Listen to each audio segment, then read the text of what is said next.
Yes, it is Hot 97. People, that is number 4 today on the countdown. One of my favorite guests. Never a dull moment. Never. When the guy 50 Cent is in the building. Yeah, I'm in here. Curtis Jackson, New ladies and York, gentlemen. what's up? Hello, Fifth. Oh man, I'm excited, Ange. I'm back. What does that mean? Getting back in the groove of things. Are know, you? Like, launching the first joint off of this record, the New Day record, and it was interesting because there was a version of it. I'm so confused. Wait a minute. I'm so Yes. confused about this song. So I thought this was Alicia Keys' song, New Day. Yeah, well, the way it first came out, it was. And then there was a commercial and it said 50's new single, New Day. And I thought, that sounds like somebody's arguing. Now, I had the record for like 4 months. Right. But Dre, originally the record was recorded for Detox. So whose song is it? It's my record. Is it on her album too? Yeah, but it's a different version. Like, it sounds a little similar, but Swiss reproduced the entire track. Right. Oh, different vibe. But Is this a good thing or a bad thing? It's great. Is there a video on either party? Well, no, we actually scheduled to shoot a video, and then the Chris Lighty situation took place, so I came back. Stopped everything. It kind of stopped it. How does that, I mean, I know personally, I'm sure it's devastating to you. I mean, I don't know. I don't want to put words or thoughts into your mouth. I've worked with Chris the entire time, Angie. No, I know. Like the actual mixtape run, everything. Right. So how do you deal with something like this? You get a loss, an unexpected it's a huge adjustment. I honestly can't wrap my head around the idea of him shooting himself. So I mean, I don't have all the information, so I don't ever, point or say anything other than what's being said publicly. Right. But I don't believe that. Just because my personal interactions with him, and it's never gave an indication that was even possible. The first thing I see is he owes $5 million, and he doesn't owe $5 million. I'm sure he doesn't actually owe $300,000, and he wasn't in a hurry to pay. It's not like vacation that there was ever a point that the vacation was being missed. Right. Then lifestyle is like I get to that when I get to that, and then away from that, when the $5 million bill was there, I gave him $1 million. I loaned him $1 million that he paid me back, and the interest on it was another $200,000. So take that 5, turn that into 6.2, and then say it's down to $300,000. There ain't no reason to do that over money. Huh. You know what I'm saying? At that point, you done took care of all your bills. Right.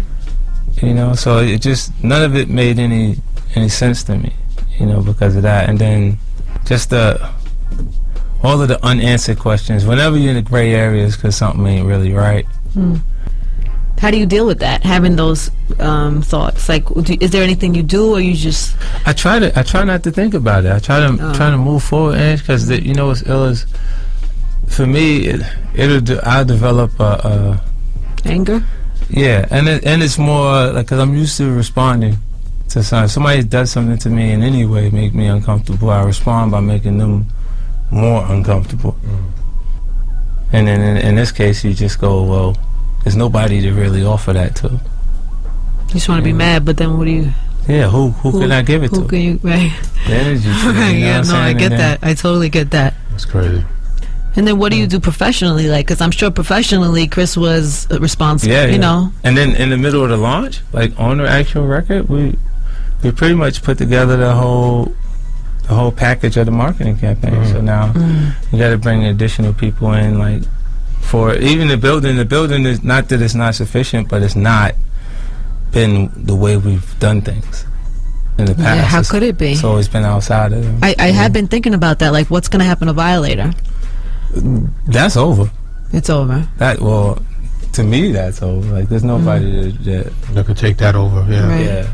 It was the experience, and just how long you've been involved that makes you like how long you've been in your profession. There's nobody that, like, you don't really see. There's not an easy replacement in your slot. If you just decide to just go, they'd be trying to figure out how to fix that. I agree 100%. Yeah. What happens now, Fifth? Is this harder for you? Yeah, it's a lot right now. Are you? I don't want to say scared, but I'm not. Are you nervous about being 50 and not having that person and approaching things different? It's just It feels different because I got to focus on other things. Like like yesterday, I found myself on the phone with Stephen Hill talking about the BET Awards. Then I spoke to Tina and Chris. Chris would have normally done that for you. Yeah, like these things would be things that he actually having those conversations about that I actually have to execute myself at this point. And then later, I'm not afraid to change, Angie, because things have changed around me so often for me. It makes me feel like that I'll continue to be successful. I seen a documentary, right? It tripped me out because they use Obama as representation of Harvard and me as representation of the hood. Where was this? I never saw this. It's on YouTube. I'm actually honored that they chose me as representation of the hood, because that would mean that my career be a symbol and represent hope.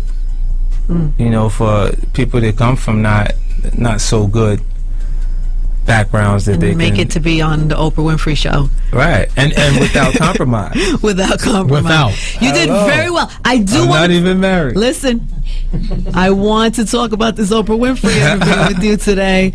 50's here. Hotlines are open. It's 97. Let the DJ bring it back. Tell them play that shit again. Tell them that you like that. Oh, Trey. All right, that's number 2 today on the countdown. It's Hot 97. 50 Cent is here. Yeah, we in the building. I watched 50 on OWN network with one Oprah Winfrey. Yeah. And I thought to myself, wow. He's really disrespected this lady, who I adore, by the way, a few times.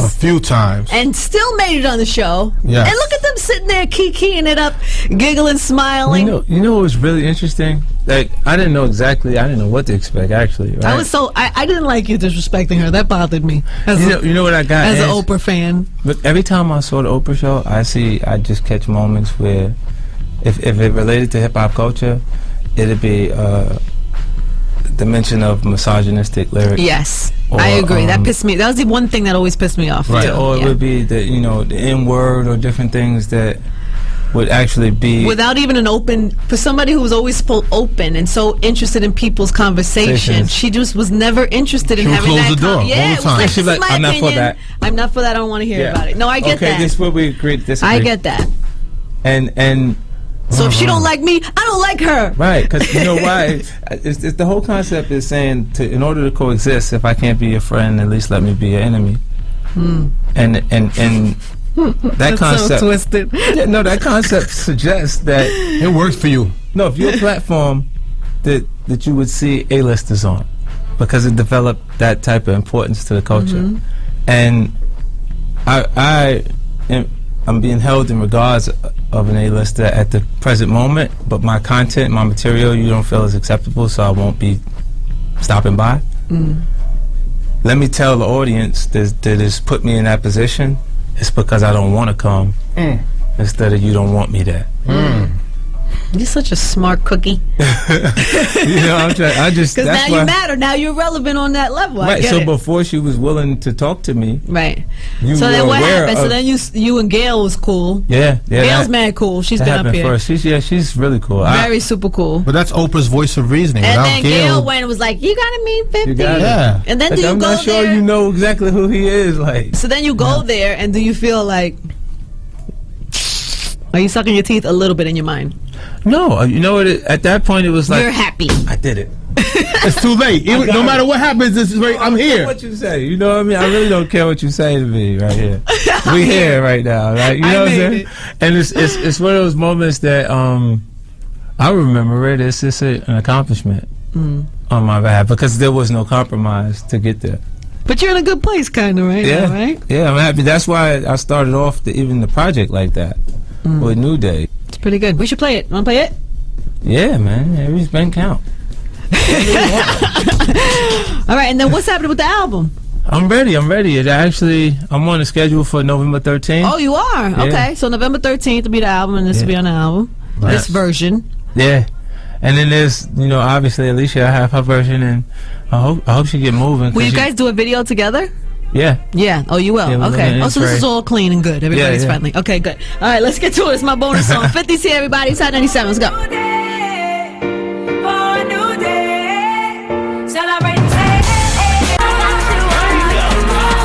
Yes, it is Hot 97. Yep. 50 Cent is in the building with us. 50. Album in November. Yeah, 13. You know what I mean? Him and Oprah's cool now. You're a boxing promoter now? Yeah. Which, by the way, makes perfect sense. Yeah. But how does this work? So what is the fight? What is the first fight? What is the... Well, it's coming up now. I'm actually preparing for it now. I had an original November 17th date. Mm-hmm. And who's fighting? And Eureka's Gamboa. Okay. He's a 2004 Olympic gold medalist. Fought about over 475 fights.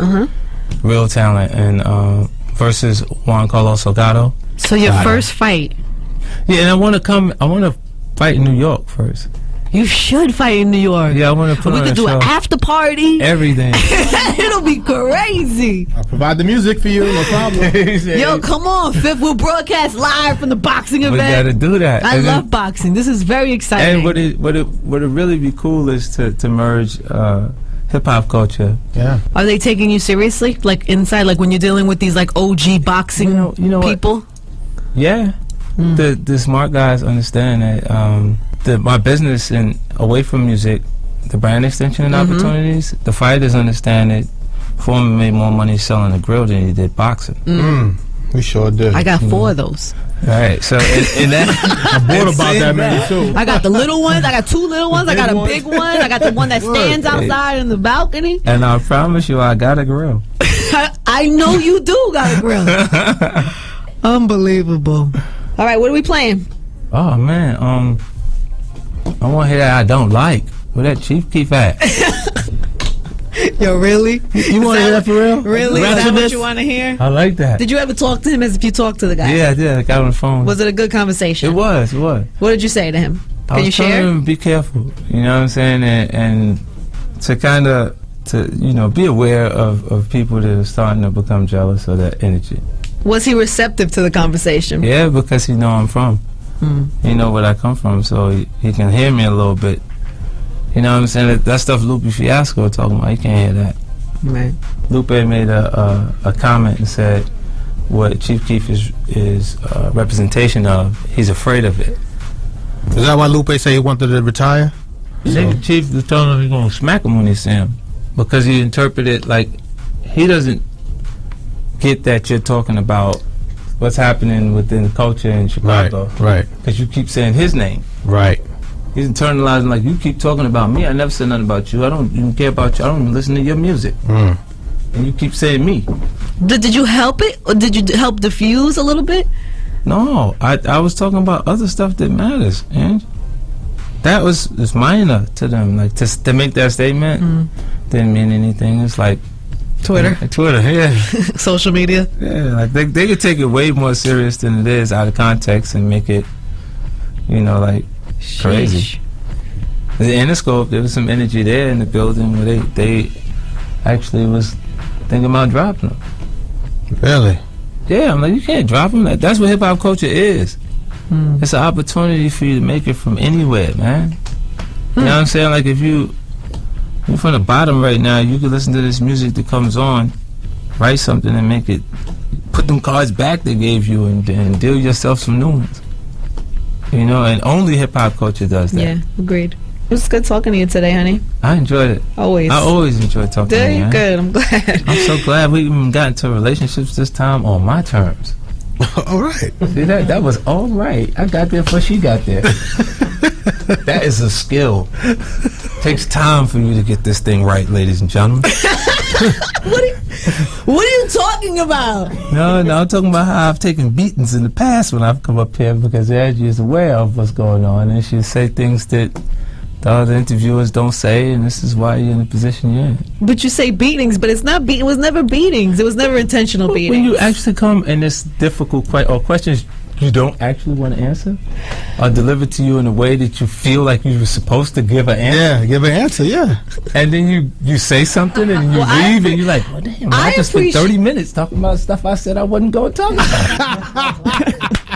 Thank you, man. All right, we gotta go. One time for 50 for coming through today. Yeah. All right, We're gonna get into a little Chief Keef by request from 50. 77. Let's go. Y'all niggas, that's that shit I don't like. Yo, this make believe, rapping about my own life. Woo! That's rare, nigga. Woo! Ric Flair, nigga. Woo! The power's in my hand, nigga. Woo! I get this beat the chair, nigga. Soho, a Tribeca, 3 hole, trifecta, dope money, hope.